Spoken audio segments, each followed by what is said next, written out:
Hi అండి, ఈరోజు నేను చికెన్ పులావ్ చేస్తున్నానండి. 800 గ్రామ్స్ చికెన్ తీసుకున్నాను. 1 టేబుల్ స్పూన్ ధనియాల పొడి యాడ్ చేశానండి. అండ్ నెక్స్ట్ నేను 2 టేబుల్ స్పూన్స్ ఆఫ్ కారం యాడ్ చేస్తున్నానండి. 1 టేబుల్ స్పూన్ వచ్చేసి నేను సాంబార్ కారం యాడ్ చేశానండి. అండ్ నెక్స్ట్ నేను 1 టేబుల్ స్పూన్ నార్మల్ కారం యాడ్ చేస్తున్నానండి. ఇన్ కేస్ మీ ఇంట్లో సాంబార్ కారం లేకపోతే 2 టేబుల్ స్పూన్స్ నార్మల్ కారం యాడ్ చేసుకోండి, no problem. Next 1 tablespoon అల్లం వెల్లుల్లి పేస్ట్ యాడ్ చేసుకోండి. And next 1 tablespoon salt add చేయండి. నెక్స్ట్ 1 టేబుల్ స్పూన్ ఆఫ్ ఇక్కడ నేను శనగ నూనె తీసుకున్నానండి, 1 టేబుల్ స్పూన్ శనగ నూనె. అండ్ నెక్స్ట్ నేను ఇక్కడ కొత్తిమీర మ్యారినేట్ చేసుకుంటున్నానండి. ఇది 10 to 15 మినిట్స్ మ్యారినేట్ చేసుకొని మనం పక్కన పెట్టేసుకోవాలండి.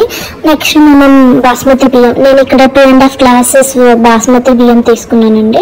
అండ్ 5 గ్లాస్ ఆఫ్ వాటర్ తీసుకున్నాను. 10 to 15 మినిట్స్ నానబెట్టుకుందాం. ఈలోపు మనం బ్యానింగ్ పెట్టుకొని నేను ఇక్కడ హాఫ్ గీ వేసానండి, హాఫ్ ఆయిల్ వేసానండి. 3 టేబుల్ స్పూన్స్ గీ, 3 టేబుల్ స్పూన్స్ శనగ నూనె వేసానండి. ఇన్ కేస్ మీరు మీ ఇంట్లో ఏ ఆయిల్ ఉంటే అది యూస్ చేయండి. నెక్స్ట్ నేను ఇక్కడ బిర్యానీ ఆకు వేసానండి. అండ్ అనాస పువ్వు, జావిత్రి, యాలకులు, లవంగాలు, అండ్ జీరా అండ్ దాల్చిన చెక్క యాడ్ చేశానండి. నెక్స్ట్ నేను ఆనియన్స్ అండ్ పచ్చిమిర్చి యాడ్ చేశాను. అది కొంచెం వేగాక అల్లం వెల్లుల్లి పేస్ట్ యాడ్ చేసుకోవాలండి. అది వేగాక నెక్స్ట్ మనం మ్యారినేట్ చేసుకున్న చికెన్ ఉంది కదండి, అది వేసేద్దామండి. దీంట్లో వేసేసి హాఫ్ కుక్ అవ్వాలండి చికెన్ అనేది. హాఫ్ కుక్ అయ్యేలా ఇప్పుడు చికెన్ని మనం లో ఫ్లేమ్లో పెడదామండి.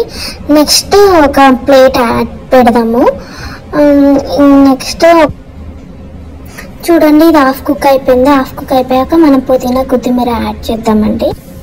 అండ్ నెక్స్ట్ మనం నానబెట్టుకున్న బాస్మతి బియ్యం ఉన్నాయి కదండి, ఆ బాస్మతి బియ్యం కూడా దీంట్లో యాడ్ చేసేద్దామండి. హాఫ్ బాయిల్ అయిపోయింది కదా చికెన్. నేను ఇక్కడ 2.5 గ్లాసెస్ రైస్ వేసుకున్నాను కదండి. మీరు ఇన్ కేస్ 1 గ్లాస్ వేసుకున్నారనుకో, నార్మల్ ఇప్పుడు మనం రైస్కి ఎలా పెడతాం, 1 గ్లాస్కి 2 గ్లాస్ ఆఫ్ వాటర్ వేసాం కదా, బిర్యానీకి అయితే 1 గ్లాస్కి 1.5 గ్లాస్ వాటర్ పోసుకోవాలండి. అలా చేసుకొని 1 గ్లాస్కి 1.5, 2 గ్లాస్కి 3 గ్లాసెస్ పెట్టుకోండి.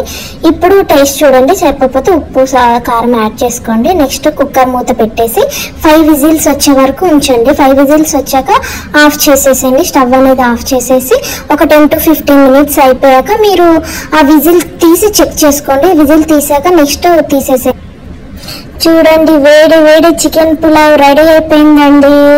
చూడండి ఎంత బాగా కుక్ అయిందో చికెన్ అనేది. చికెన్ కుక్ అయింది, రైస్ కూడా బాగా కుక్ అయిందండి. మీరు ఇంకా ఎందుకు లేటు, వెళ్ళి మీరు కూడా ప్రిపేర్ చేయండి చికెన్ పులావ్.